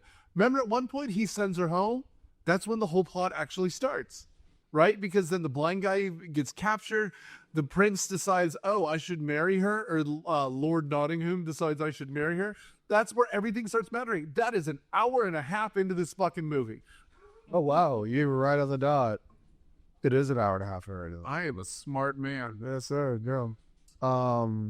So how long would we be talking about this? An hour and a half. We were not going to talk about this late.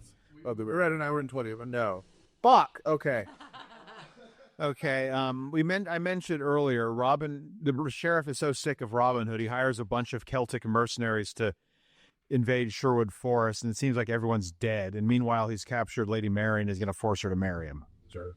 And then he sends Will Scarlet back to kill Robin Hood. And the big reveal is Lord Loxley had a peasant chick rebound after Robin's mom died, and Will Scarlet is actually Robin's half-brother who hates him. Right. Which actually makes sense at this point because, like, during the movie, they would just glare at each other. Or he would just glare at him.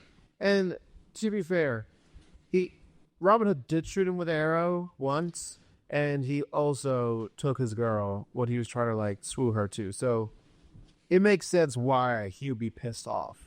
And then I think it shows how Robin has evolved, that instead of just killing him for constantly being a dick and then betraying him, he's like, I have a brother, and hugs him.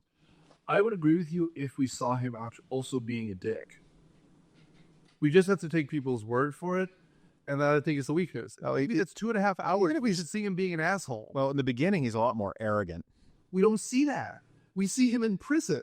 I mean, how can you not him escaping? He's just prison is not arrogant. Well, I mean, the whole thing with Maid Mary, and then he's like, "Oh, I'm in charge now because I'm a nobleman." He sort of takes over the Merry Men just because he beats Little John in a stick fight. So you're saying the transition doesn't happen in jail; it happens while he's a Merry Man. Well, and he's not. Well, the arrogance dials down a little bit, but it sounds like he was much worse as a kid. No, okay. I'm not trying to argue with you here. I'm just saying that they don't show it on the screen. We don't have a good explainer here. And that bothers me because if he's the hero, there should be some growth. I don't know what the growth is, but here there's just none. It just seems like he's kind of a rat at the beginning and kind of a prick at the end.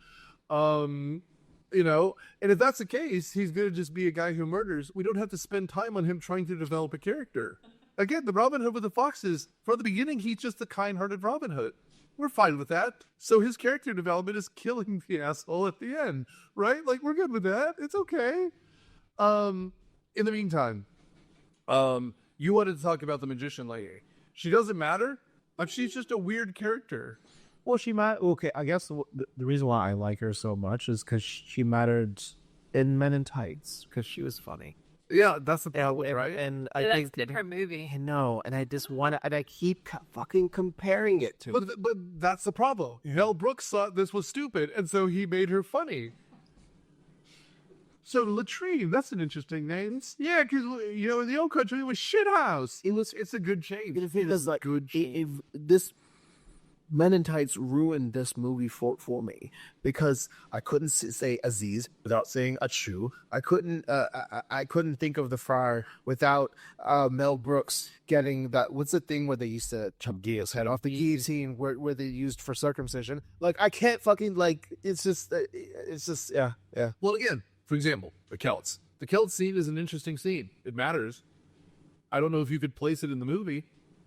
Because, again, it's dramatic. It doesn't have a Men in Tights equivalent because it's a good scene. And so he didn't bother to do anything with it because there's no musical.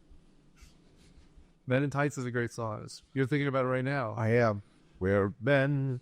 And Little John has the best line of that. Men John has the best line. He goes, "Can you check my seams? They're perfect. It takes a man to wear tights." It's a good line. It's a very funny line. You know what it has? No Celts. No Celts. Not a Celt. We are nary a Celt in that Mel Brooks movie.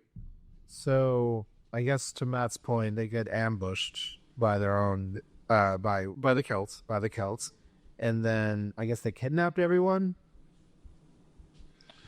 I think they just killed most Scout. That's bad enough. You wanted to talk about the witch. So the witch is supposed to be telling the future. She's predicting what to do. He asks what she should do. She's the one who comes up with the idea of marrying Maid Marian, which, by the way, is a fucking stupid name. I'm sorry. They modernize everyone else's name. Robin is a name. Will Scarlet is a name. John is a name. Marian is not a name. It means one who follows Mary. Just call her Mary. Why do they change everyone else's name except for hers? It sounds really stupid. But for whatever reason, they keep her Maid Mary. And she's the one who cuts her. This is a cool scene. She cuts her wrist, she spits in it, and tries to portend her future. And he goes, "You should go to the north to find wild men." And he goes, "You mean the Celts?" "Hair the Celts." And he has a little tiny Sheriff of Nottingham erection. And then because everything he has is either he's either succeeded or failed to have intercourse. Like he's like, oh, I'm such a failure, or oh my, the cow. Like they had to film it in a castle for there was no scenery left. He ate it all. Like if he drives this, I want it to be his movie, not Costner's. And Costner's terrible. If anyone has seen How High, or no, Her Highness, excuse me, Her Highness, where the villain is just like basically obsessed with who was having sex with someone, or the fucking is going to happen. I mean, it's literally the Lord Nottingham. That is his reason for being. I mean, it's just... Who was the villain in Your Highness? I guess I know it was James Franco, and then Danny McBride. Damian Lewis is in it, and Natalie Portman. Toby, what's his name, who played Hitchcock? Oh no, Toby Jones. Yeah. Terrible movie. But yes, I got excited right here now. Not if you went. I admit How High and not Her Highness. I watched that movie, came out 2000s. I've seen that movie 3,000 times. It is hilarious. Yeah. So the Celts burn down the village. We have a scene where they stand up. They fight the Celts for a bit. They fail to fight the Celts for a bit. Will Scarlet and the child come back and they save the day, but they arrest a bunch of the merry men. We don't know how Robin survives. He shouldn't survive. By all accounts, he's dead. But Not. The movie's named Robin Hood, so you know he's going to survive. He does save Little John's wife at one point, which is his moment of heroism, I guess. We also don't know how Little John or the wife get down for the treehouse either. He just helps her get across with the baby. Anyway, and they arrest a bunch of the merry men, at which point they're going to be tortured, and the sheriff is going to marry Maid Marian, which we mentioned before, which is, I don't think, in any of the other versions of the story. This is something that I think they made up for this version. And essentially, the Lord Nottingham says, look, if you marry me, I might save some of them. That's kind of it. She's not interested. By the way, this is the most stupid basic color optics we've ever seen, because his dye job is the greasiest until he's Snape, effectively, and he wears all black, and she's wearing all white because she's the good one and he's the bad one, and that's all they can figure out. Well, since you mentioned coloring, I kind of want to ask about the camera work. I don't know if y'all got the sense too, but y'all familiar with Dutch angles? Yes. Just to as a Dutchman myself. Yes. So Dutch angles is where they come at you. So if you watch like the OG Mission Impossible movies, the first Thor movie, if you're into that, I fucking hate Dutch angles because it makes me nauseating sick. I gotta tilt my head. I like to see something very symmetrical. I love fucking Wes Anderson. It's Wes Anderson. It's very wide shots, and then he puts so many details into it. So I just wanted to point that out. I thought you said very white, and I'm like, yes, Wes Anderson is very. Yes, he is very white. It's very. No, okay. So Dutch angles, because Nor was explaining it so well, are when the camera's not on the square. It's not an angle. Yes. And oftentimes it's used to build stress, build tension, or to show someone's not telling the truth. And so when you mention Mission Impossible, you're talking about the scene in the aquarium. It's the coolest vase there's ever been. And the leader shows up and he's like, hey, Ethan, it's crazy you survived this. Dutch angle. And he goes, so why was there another T? Dutch angle. And you're just like, it's very Hitchcock. Like something's because we're not sure if something's true. So everything's kind of askew. And so half the time this movie's like, but is the sheriff telling the truth? I think of an old Family Guy bit where Stewie turns his head so much that his neck kind of clicks into place. And so it's just like, and so like at one point, literally the sheriff is talking to Will Scarlet and saying like, I know where, and Scarlet goes, I know where, Robin Hood is. This is my English accent. They sound like George H.W. Bush for a second. Not gonna do it. But then we get like it's a bad music video, and we just get this close up on the Sheriff of Nottingham, and he goes like, you're just almost looking up Alan Rickman's nose, and I'm just like, I don't know what this movie is, but I guess I'm here for it. Oh God, the shrooms have kicked in. like, is this in real 3D and he's supposed to be coming out of the screen? But then we see Friar Tuck, and then we see, like, corpses everywhere that they're just hauling around. Dude, this movie gets weird at the end. But they do eventually kill the blind guy. They do eventually... I must have missed that scene. How did the blind guy die? He was one of the final people hit. killed in. He was one of the people killed in the Merryman massacre. And then we see Will Scarlet show back up in camp, and everyone beats the shit out of him, and he goes, "Traitor!" Yeah, as you should. Whenever I see Christian Slater, I kick him in the nuts and say "traitor," and then walk away. I mean, it's happened at least 3 times. And then we have, with a mere 30 minutes left, the final scene of the movie, which is the raid on the final castle.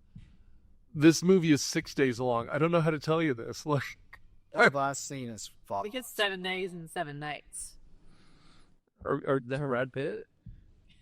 No, that's how long this movie is. Oh, Nora, what last scene are you referring to? okay. So if we're gonna skip to it, so obviously they gonna hang everybody. they're gonna hang it. No, that's what you want to talk anymore, because we've been talking for an hour and a half. Oh, fuck that. No. All right. So I dropped my jaw. So essentially they mission they Ocean's 11 a game plan to get everyone to safety.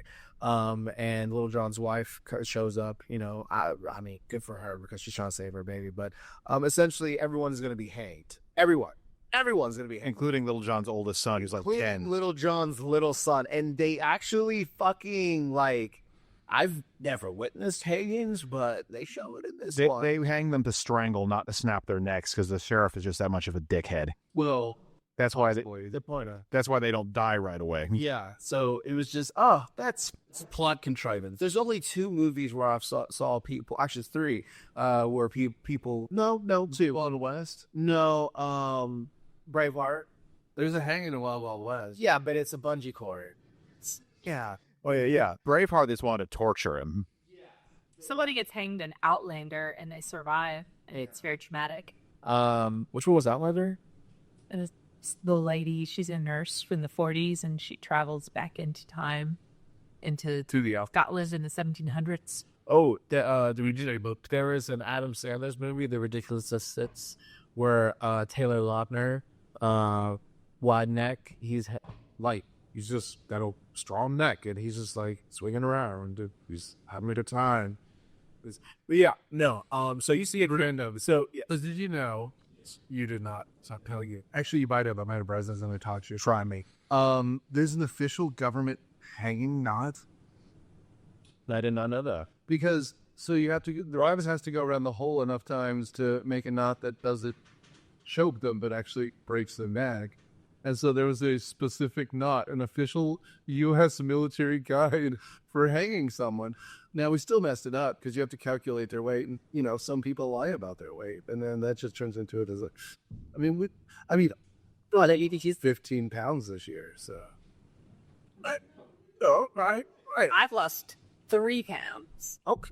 Well, you had less to lose. Here's the thing. I am a large man. You're very tall. I am a lot of things. But I'm not in this movie. Did you know that there was a color guard that showed up? They started drumming. Oh, dude. And by the way, I will say, if you like this movie, good for you. The better version of this is literally The Patriot, which it's all the same notes, beat for beat. There's even a scene where his men are almost hanging, but it happens earlier, so there's drama. There's people who are like, it's literally, there's even a scene where they like melt down the things here to make the arrowheads, which is him melting down the things to make the bullets. Oh, good, because that's my favorite part. So, Yeah. And by the way, Mel Gibson, terrible person, but great actor. And in that movie, there's nothing to that movie other than him. Much better lead. If he was Robin Hood in this, right after Mad Max, like the 3rd Mad Max movie, better movie. You know, I was honestly thinking, because this is Mel Gibson heyday territory, 91, late 80s. He's doing all the Lethal Weapons, which I actually just liked a couple of them recently. He is so much more magnetic in just something on screen. Yeah. And Costner. And again, like, this is 1991, I think. So they're filming in 1990. Yeah. Right? If you get, like, George Lazenby, even, like an English guy who was Bond, little charisma, Eddie charisma. Dude, like, at the end here, Robin Hood is gone for 15 minutes, and I'm like, oh god, there's actual tension. What is happening? And I do like Little John's oldest kid who's like, like some guy's literally like, I'm gonna help save you, and he's like, oh my god, it's Christian Slater, and he just yells traitor. Oh hey, dude, Christian Slater's the best case scenario, and he's like, hey, fuck you, traitor, and he's like, yeah, no, dude. And the sheriff of Nottingham's like, here's that guy, I'm going to eat him with a spoon. Dude, all of this is so good because Robin's on the screen. It doesn't matter. I want to preface this because the boy lives.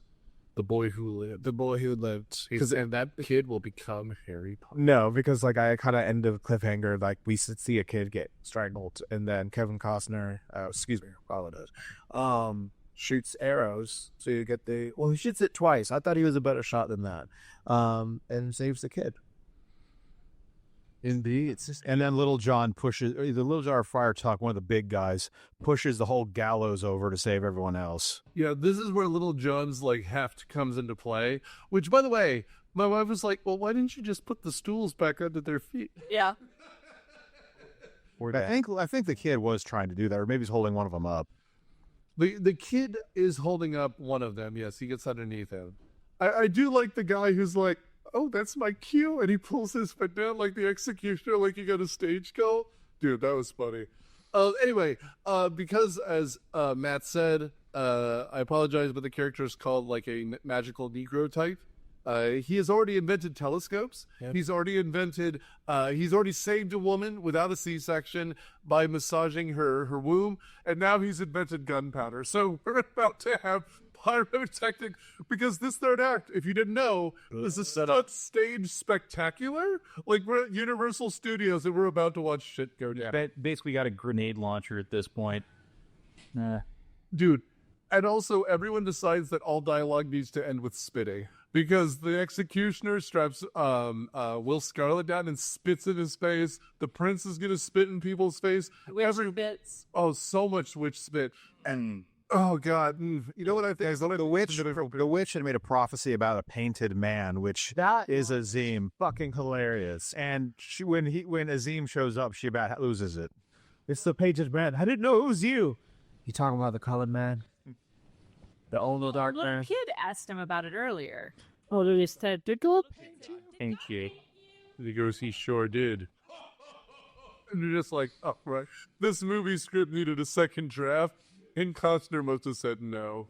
I will say something that made me laugh is that Robin Hood's first shot misses completely when he's trying to cut the kid down from the gallows.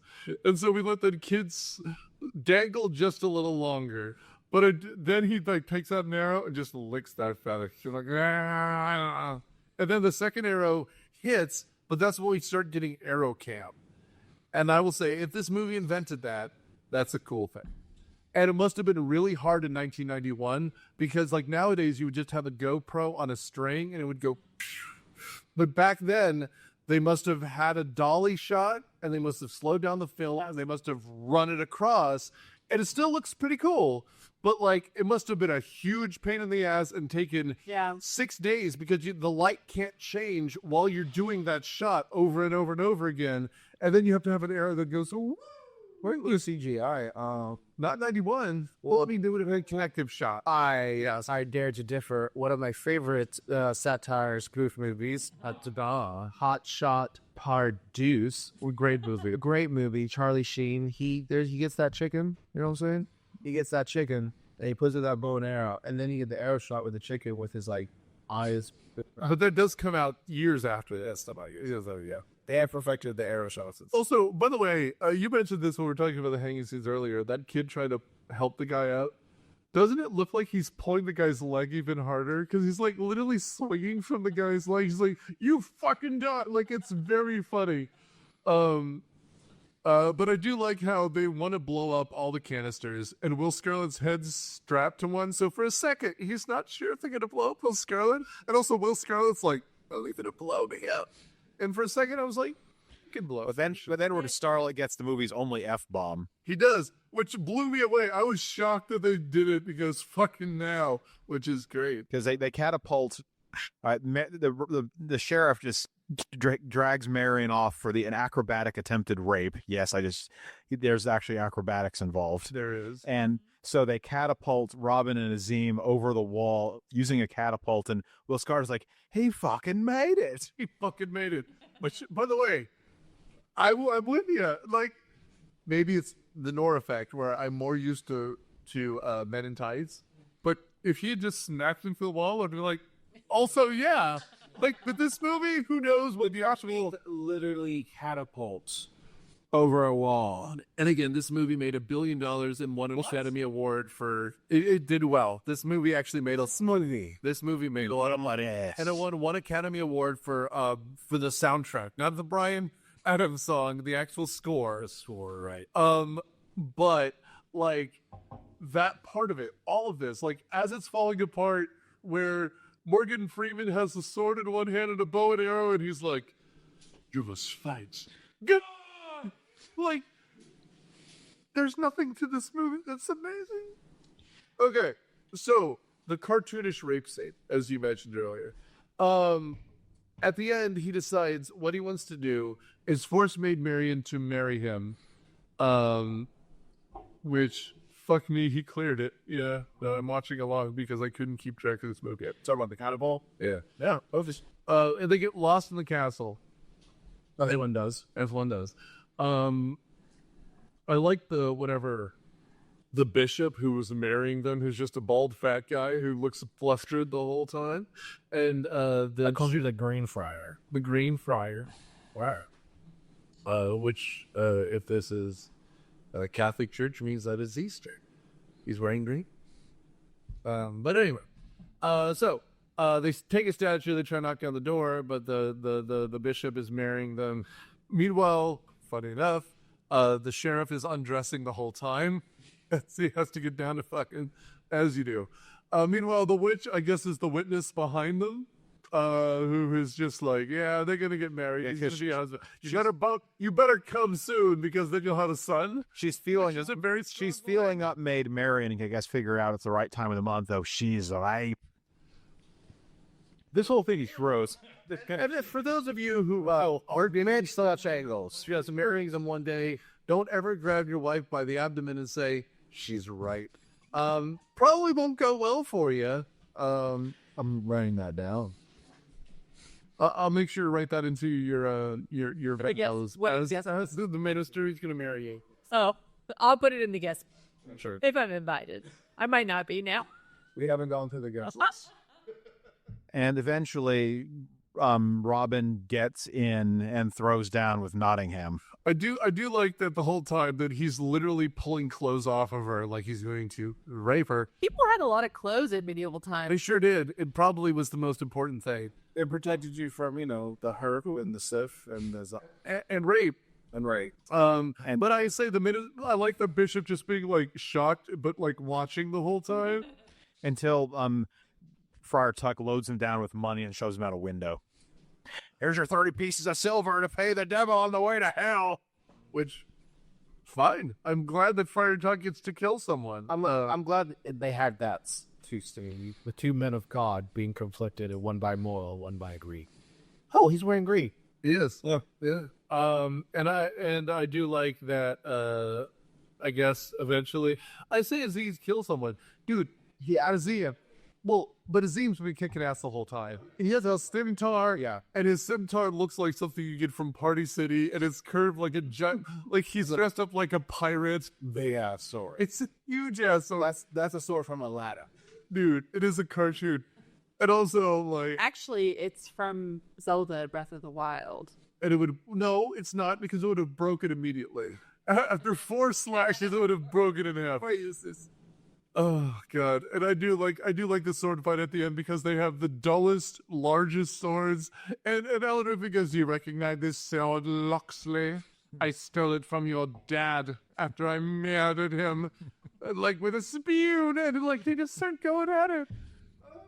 My father's sword would never harm me, or some dramatic thing like that. It's the line from Back to the Future where Biff goes, 2 McFlys with the same gun. Like, because he's like, isn't it great? I'm going to kill you with your dad's sword, just like I killed him. And he just, what the fuck is this movie? It's awesome. That's what it is. Meanwhile, here Marion is wearing a maternity gown and being like, oh no, oh Robin, oh no, Robin, slash him. She didn't have a chastity belt on this one. No, she does not. Yeah, have it. Okay.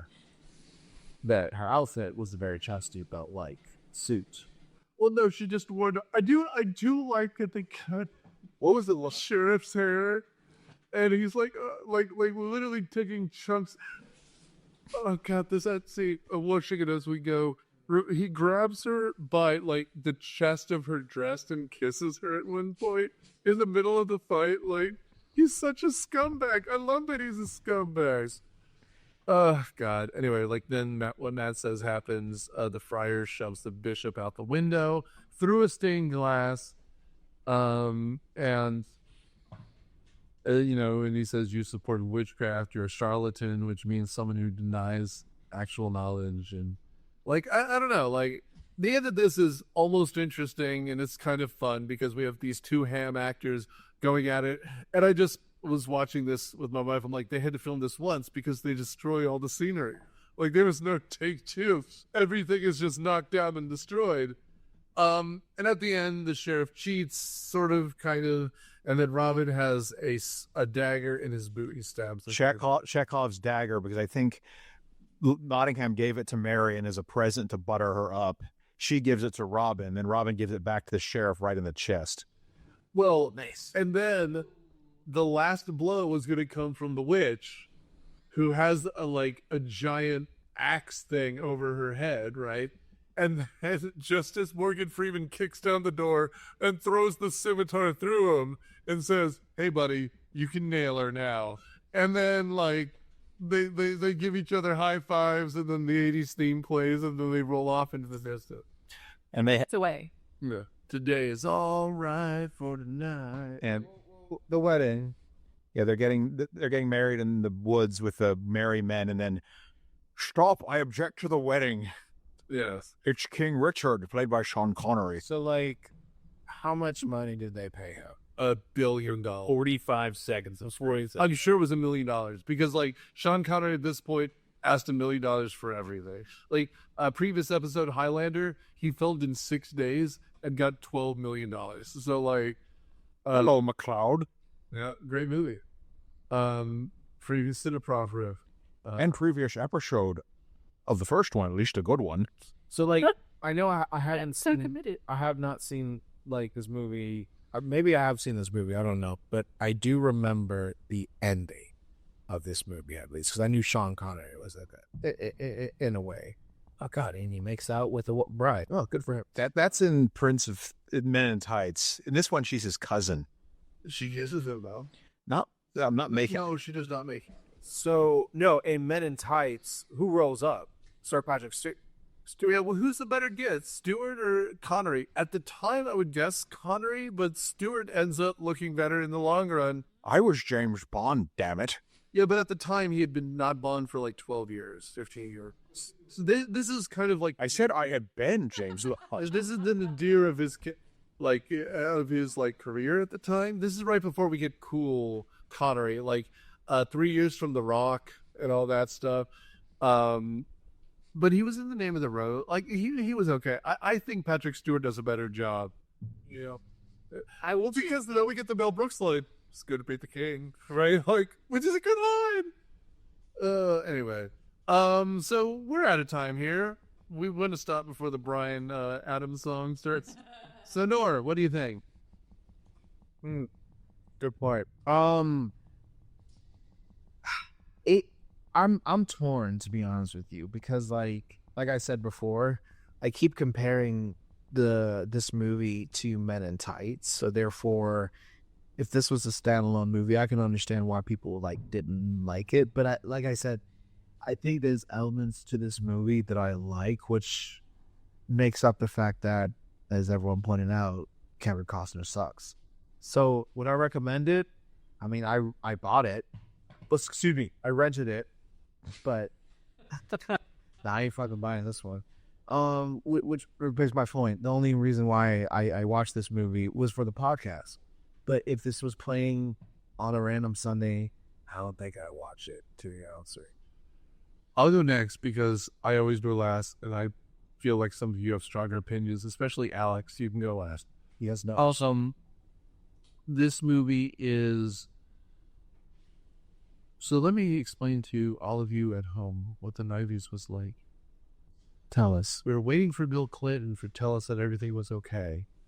George H.W. Bush was trying to do folksy stuff, but he had killed so many people in the CIA that he wouldn't be allowed to be folksy. But here's the thing. This is exactly what a popcorn movie looked like in the 90s. So many of them were mediocre, but this makes sense why it was a big production because there was a lot of big people in it. But this is one of those things that if podcasts like ours didn't exist, everyone would have forgotten a long time ago because everything about it is a swing and a miss. 1991 is too late for Bryan Adams. Like, Kevin Costner is in the wrong for this role. Morgan Freeman is wasted in this role. Christian Slater is wasted in this role. Everyone else is perfect, but they have nothing to do. Alan Rickman should have stolen the show, and he does every time he's on screen, but since it's a Costner production, he's not in it enough.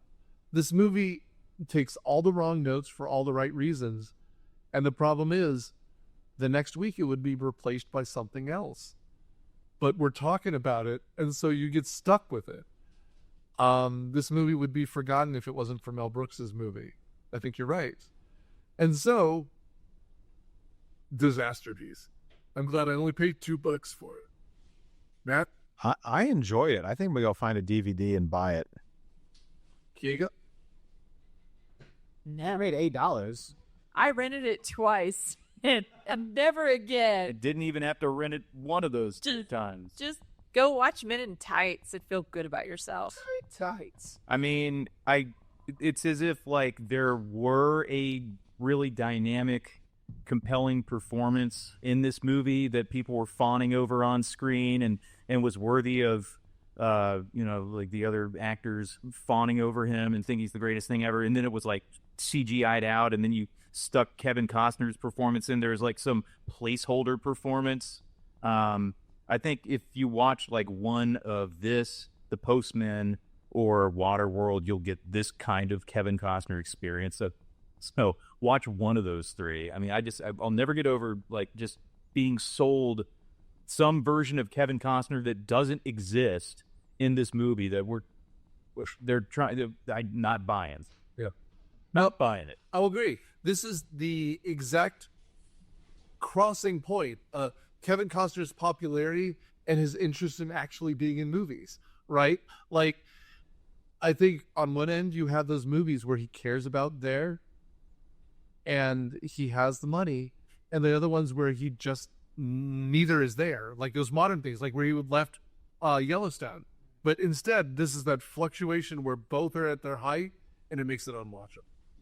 Anyway, we're out of time, and we'll come back, of course, every week because this is our lot in life. Like Sisyphus, we will constantly push this up a hill. Now, next month, Syphilis. What'd you say? Sisyphus. What does that mean? It's a Greek person who's punished for all eternity. Oh, the cat was your holder. Yes. Okay. All right. I got you. And like syphilis. Y'all heard syphilis, right? Just like Y'all heard syphilis. No. I think they all heard Sisyphus. bye. Yeah. No, I was going to say next week, starting the ending in syphilis, in honor of the Academy Awards happening in a couple weeks, we're going to do the worst of the previous year. Starting with next week, a movie which I saw in theaters, was shocked by, hated, and now I'm really excited to watch again to record. Megalopolis, Frankie Ford Coppola's. Woo. There's a lot. I mean, if you want to get teased a little bit, at one point there's a very mostly nude, wearing sheer outfit of Audrey Plaza straddling a very naked Shia LaBeouf, and the lighting glistens through his pubic hair. So stay tuned next week while we talk about Megalopolis and drink some Francis Ford Coppola Vineyards wine. Thanks, everyone. Myopia Movies is a podcast production of Dude Letter Podcasting and is produced by Nick Hoffman. It is edited by Nerd and Daniel Sudis, and is hosted by Nick Hoffman, with production assistance by Matthew Quinn, Daniel Sudis, and Nerd. The theme song is Surf Shimmy by Kevin MacLeod from Incomptech.com. Licensed under the Creative Commons by Attribution 4 license, Creative Commons /licenses by /4.0. Thanks.